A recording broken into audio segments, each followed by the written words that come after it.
Magandang araw po mga kapitid. Kamusta po kayo? Magandang hapong gabi.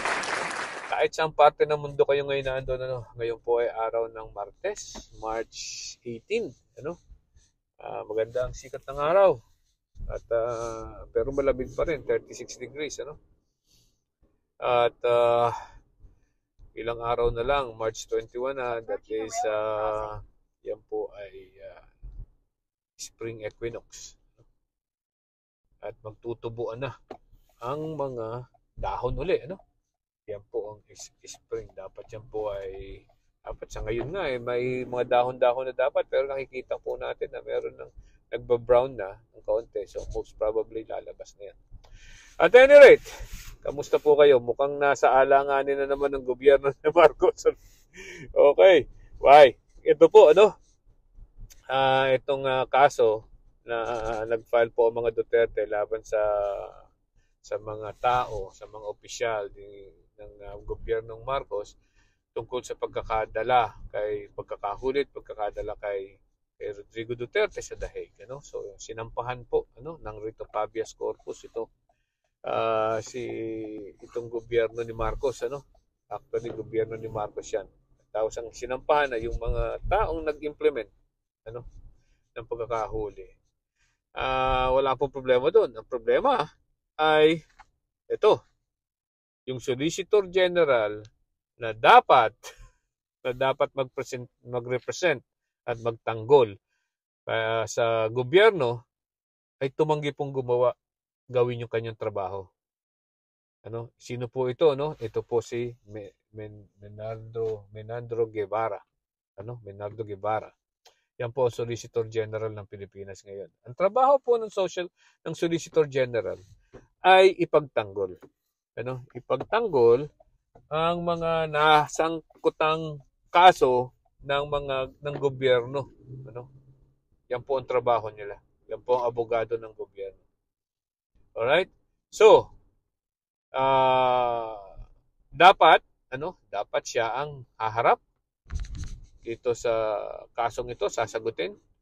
Pero mukhang hindi po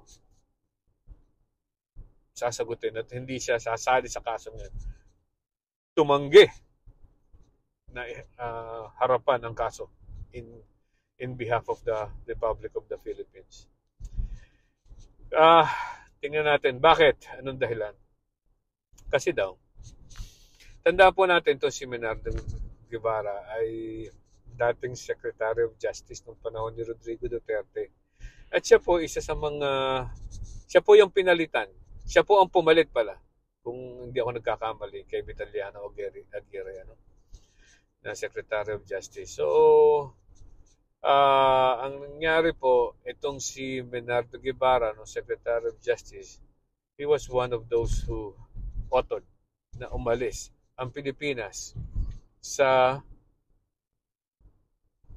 Dahig, sa ICC. Dahil nga may kaso na nga, may mga kasong inihabla. Nagsisimula na po ang kaso ng investigasyon ng kaso sa ICC laban kay Rodrigo Duterte during that time, na hindi naman mahablahan ng mga biktima dahil presidente. So ang ginawa po ng mga biktima, mga naiwan ng biktima, nag-file ng kaso sa ICC. So iniimbestigahan na po ng ICC. Ngayon, nung naramdaman nila, inihahabla tayo sa ICC, ang ginawa nila ng gobyerno ni Rodrigo Duterte ay kumalas. Kumalas sa ICC. At yan po, ang isa po diyan, nag-author ay si Menandro Guevara. So, natural, ang kanyang posisyon nung pagkawala na po sa pagiging membro ng ang Pilipinas sa ICC, ang kanyang posisyon during the time ay wala nang jurisdiction ang ICC sa Pilipinas. Yun po ang kanyang noon na posisyon. So, nangyari naman nitong nanalo na si Bongbong Marcos, siyempre, karamihan sa mga tao ni Rodrigo Duterte before ay in-appoint niya So ito si Menardo Guevara na isa sa mga dating tao ni Rodrigo Duterte, inappoint niya Solicitor General. No? At ang inilagay naman sa Secretary of Justice ay itong si Crispin Remulla. So ngayon, itong si Menardo Guevara, siya na ngayon ang Solicitor General ng Pilipinas. Natural. Kahit po noong una pa, sinasabi na niya na walang jurisdiction ang ICC sa Pilipinas. At yan din po ang sinasabi ng ating gobyerno o sa ni Ferdinand Marcos na walang jurisdiction sa Pilipinas ang ICC dahil kumalas na. Alright. So, ngayon na inihabla. Ngayon na nangyari nga po itong paghabla sa gobyernong Marcos ng mga Duterte ay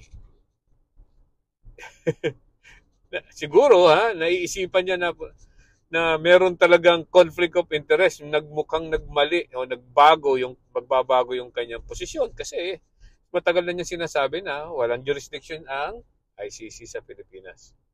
So, natural, hindi na niya kayang ipagtanggol ang Pilipinas ngayon sa kasong ganyan, na kung saan mukhang nakipag-cooperate ang Pilipinas sa ICC dahil sa pagkakahuli kay Rodrigo Duterte. So, siguro po naiintindihan ko ang sitwasyon ni Menardo Guevara, Pero alam niyo po, trabaho pa rin yan Trabaho pa rin niya whether against his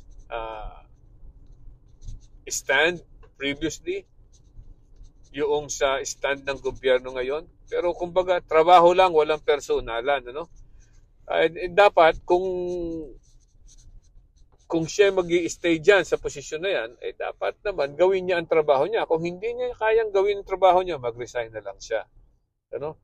Kasi napaka-awkward po. Napaka-awkward ng pangyayaring ito, abogado ng gobyerno hindi makapagtanggol sa gobyerno kasi nagko-conflict sa kanyang personal na paniniwala. Yun lang po at sana ay matauhan to si Menardo Guevara. Dapat siyang mamili ng kanyang posisyon ngayon. It's either gawin niya ang trabaho niya or mag-resign na lang siya. Okay? Magandang araw po muli. Bye-bye.